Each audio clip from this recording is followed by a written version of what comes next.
morning students. So it's our Hindi class and now we are going to start our next chapter, chapter 3 महान शिक्षक विष्णु शर्मा। हम अपना दूसरा part महान शिक्षक विष्णु शर्मा के बारे में पढ़ेंगे इस पार्ट में। इसमें क्या लिखा हुआ है? पंचतंत्र की कथाएं अपने प्रतीकात्मक अर्थ के लिए प्रसिद्ध हैं। यहाँ पंचतंत्र की एक कथा प्रस्तुत है जिसमें बताया गया है कि अनावश्यक रूप से दूसरे के कार्य में हस्तक्षेप करने पर पछताना पड़ता है।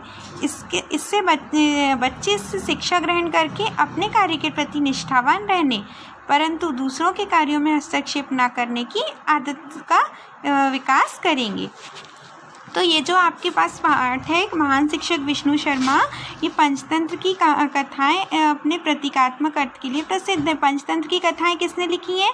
महान शिक्षक विष्णु शर्मा ने लिखी हैं। तो ये किसी के प्रतीकात्मक मतलब ये कथाएं प्रतीकात्मक अर्थ के लिए बहुत प्रसिद्ध हैं। और यहाँ पर जो पंचतंत्र से जो पाठ लिया गया उसमें क्या बताया जा रहा है कि हमको अपने काम के लिए तो बिल्कुल निष्ठावान रहना चाहिए, बिल्कुल सजग रहना चाहिए, लेकिन दूसरे के काम में अनावश्यक हस्तक्षेप नहीं करना चाहिए। कहानी क्या है? प्राचीन काल की बात है। हमारे देश में एक राजा राज्य करता था। उसका राज्य बहुत दूर दूर तक फैला हुआ था। राजा और प्रजा सभी सुखी थे। तो कब की बात है? प्राचीन काल की, यानी बहुत पुराने समय की बात है। हमारे देश में एक राजा का राज्य था। उसका राज्य कहाँ तक था? बहुत दूर दूर तक था, यानी उसके राज्य की सीमाएं बहुत लंबी थीं और राजा और प्रजा सभी वहाँ पर बहुत सुखी थे। राजा के 3 बेटे थे परंतु तीनों निरे मूर्ख थे। राजा उनके भविष्य के प्रति चिंतित रहा करता था। तो राजा के जो 3 बेटे थे वो बिल्कुल ही मूर्ख थे, बिल्कुल गधे थे। तो राजा जो था उनके भविष्य के बारे में हमेशा चिंता में रहता था। एक दिन राजा दरबार में चिंतित मुद्रा में बैठा था। मंत्रियों ने राजा की उदासी का कारण पूछा। राजा ने सारा हाल कह सुनाया।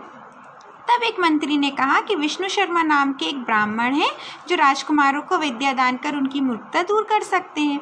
तो एक दिन क्या हुआ कि राजा बहुत परेशान थे और अपने राज दरबार में बैठे थे। तो उनसे मंत्रियों ने पूछा कि आप राजा जी क्यों उदास हैं? तो राजा ने बताया कि भैया मेरे तीनों पुत्र इतने गधे, इतने निरे मूर्ख हैं, मैं क्या करूं उनका। तभी उनमें से एक मंत्री ने कहा कि विष्णु शर्मा नाम के एक ब्राह्मण हैं जो क्या करते हैं, राजकुमारों को पढ़ाते हैं, उनको विद्या देते हैं और उनकी मूर्खता को भी दूर कर देते हैं। राजा ने आज्ञा दी कि ब्राह्मण विष्णु शर्मा को शीघ्र बुलाया जाए। राजा ने उनको क्या आज्ञा दी कि जाओ और विष्णु शर्मा को तुरंत बुला कर लेकर आओ। दरबार लगा हुआ था। सभी दरबारी ब्राह्मण विष्णु शर्मा के आगमन की प्रतीक्षा कर रहे थे। वे लोग सोच रहे थे कि जिन लड़कों को बड़े बड़े विद्वान शिक्षित ना कर सके उन्हें एक मामूली सा ब्राह्मण क्या पढ़ाएगा।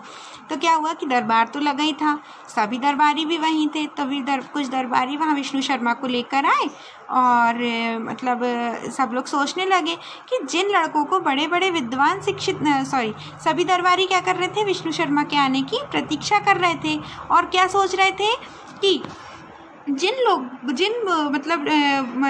बड़े लड़कों को बड़े बड़े विद्वान लोग शिक्षित नहीं कर पाए, इतने बड़े बड़े शिक्षक आए और उनको शिक्षित नहीं कर पाए, उनको ये एक क्या शिक्षित करेगा। थोड़ी देर बाद विष्णु शर्मा आए। थोड़ी देर बाद उनको लेकर आया गया तो वो आ गए। राजा ने उन्हें अपने मूर्ख बेटों की व्यथा सुनाई और पूछा क्या आप इन्हें शिक्षित कर सकते हैं। तो राजा ने अपने तीनों मूर्ख बेटों के बारे में विष्णु शर्मा को बताया और कहा कि क्या आप इन तीनों को पढ़ा सकते हैं, इनको शिक्षित कर सकते हैं। जी हाँ, मैं उन्हें थोड़े ही समय में इतना योग्य बना दूंगा कि वे राजकाज संभाल सकेंगे। तो विष्णु शर्मा ने क्या कहा कि हाँ, मैं उनको थोड़े ही समय में इतना शिक्षित कर दूंगा कि वो राजकाज भी संभालने लगेंगे। अगले दिन सवेरे ही तीनों मूर्ख राजकुमार विष्णु शर्मा के घर पहुंचे। तो अगले दिन क्या हुआ कि जैसी सुबह हुई तो तीनों राजकुमार बढ़िया विष्णु शर्मा के घर गए। विष्णु शर्मा ने पहले उनसे कुछ देर बातें की, फिर बोले कभी दूसरे के कार्य में हस्तक्षेप न करना, नहीं तो उसी बंदर की तरह तड़प तड़प कर मरना पड़ेगा जिसने दूसरे के कार्य में व्यर्थी बाधा डाली थी। तो विष्णु शर्मा ने थोड़ी देर तो उनसे सामान्य बातचीत की। उसके बाद क्या कहा कि कभी भी किसी के भी काम में व्यर्थी विघ्न मत डालना, हस्तक्षेप मत करना। अगर उसको आवश्यकता नहीं है तो उसके काम के बीच में मत आना, नहीं तो तुम्हारा हाल भी उसी मूर्ख बंदर की तरह होगा और तुम्हें भी वैसे ही तड़प तड़प कर मरना पड़ेगा। राजकुमारों ने पूछा भला उस बंदर ने क्या किया था। तो अब सोचने लगे वो लोग। उन लोगों ने पूछा कि ऐसा उस बंदर ने क्या किया था कि उसको तड़प तड़प कर मरना पड़ा। विष्णु शर्मा ने कहा, एक गांव में मंदिर बन रहा था। दिन भर वहां काम होता, केवल दोपहर में मजदूर भोजन के लिए जाते थे। एक दिन बंदरों का एक झुंड उधर आ गया। मजदूर भोजन करने गए हुए थे। बंदर इधर उधर उछल कूद करने लगे। एक बंदर लकड़ी के मोटे बड़े लट्ठे पर जा चढ़ा। उस लट्ठी को आरे से चीरा जा रहा था। अभी वह थोड़ा ही चीरा गया था, उसके चीरे गए भाग में बढ़ई ने गुटका फंसा दिया था, जिससे उसमें आरा सरलता से चलता रहे। बंदर ने गुटका देखा और सोचा, यह क्यों लगा है। तो कहानी में क्या हुआ कि विष्णु शर्मा कहानी सुनाने लगे। उन्होंने बताया कि क्या हुआ था कि एक गांव में एक मंदिर का काम चल रहा था, मंदिर का निर्माण काम चल रहा था। तो वहाँ दिन भर काम होता था। सिर्फ दोपहर के समय क्या होता था कि जो मजदूर थे वो भोजन करने के लिए जाते थे।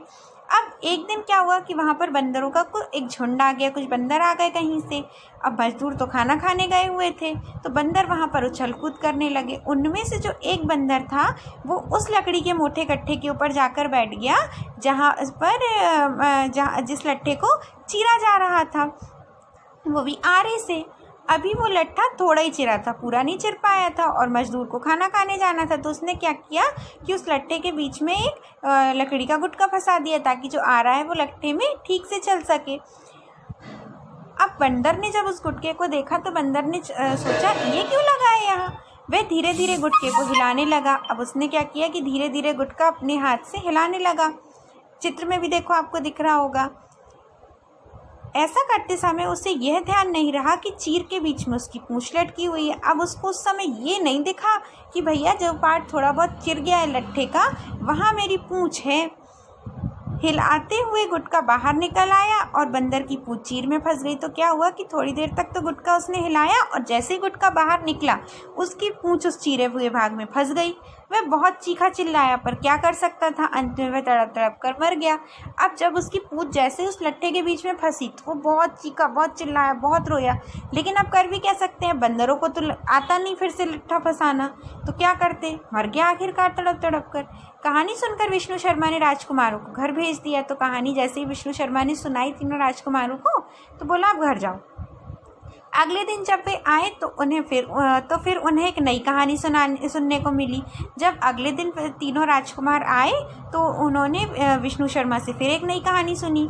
विष्णु शर्मा की कहानियाँ बहुत मज़ेदार होती थी, इसीलिए राजकुमारों को बहुत आनंद आता था। तो क्या होता था कि विष्णु शर्मा उनको शिक्षा देते थे कि मतलब किसी के कार्य में हस्तक्षेप मत करो, अपना काम पूरे लगन से करो। तो ये सब चीज़ें वो उनको ऐसे वाक्य में नहीं बोलते थे कि ऐसा करो ऐसा मत करो, वो कहानियाँ सुनाते थे उनको, और उनकी कहानियाँ इतनी रोचक होती थीं कि उनको बहुत आनंद आता था। धीरे धीरे कहानियों के द्वारा विष्णु शर्मा ने तीनों राजकुमारों को नीति व व्यवहार की सारी शिक्षा दे डाली। और ऐसे ही क्या किया कि विष्णु शर्मा ने तीनों राजकुमारों को रोज नई नई कहानी सुनाई, रोज नए नए व्यवहार की शिक्षा दी, और अपने उनको पढ़ा लिखा के बढ़िया सही बना दिया। वे सारी बातें समझ गए और योग्य बन गए। तो वो सारी जब कहानियाँ सुनते थे तो उससे बात भी सीखते थे कि क्या करना है, क्या नहीं करना है, कैसे करना है, और योग्य हो गए। बाद में विष्णु शर्मा की उन कहानियों की एक पुस्तक बन गई जिसका नाम पड़ा पंचतंत्र। तो वही कहानियाँ जो विष्णु शर्मा उन तीनों राजकुमारों को सुनाते थे, उनकी एक पुस्तक बन गई, और उस पुस्तक का नाम क्या पड़ा, पंचतंत्र। यह पुस्तक आज भी उपलब्ध है, और पंचतंत्र की पुस्तक आज भी हमको मार्केट में मिल जाती है। बच्चों के लिए इस पुस्तक में नीति संबंधी अनेक रोचक कहानियाँ हैं। और यहाँ तो हमने एक ही कहानी पढ़ी, ऐसी ही उस पुस्तक में बहुत सारी कहानियाँ हैं जो कि आपको पढ़कर बहुत अच्छा लगेगा।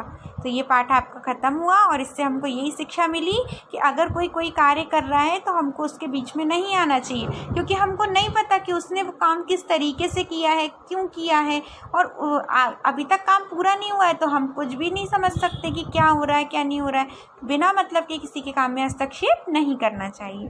Thank you.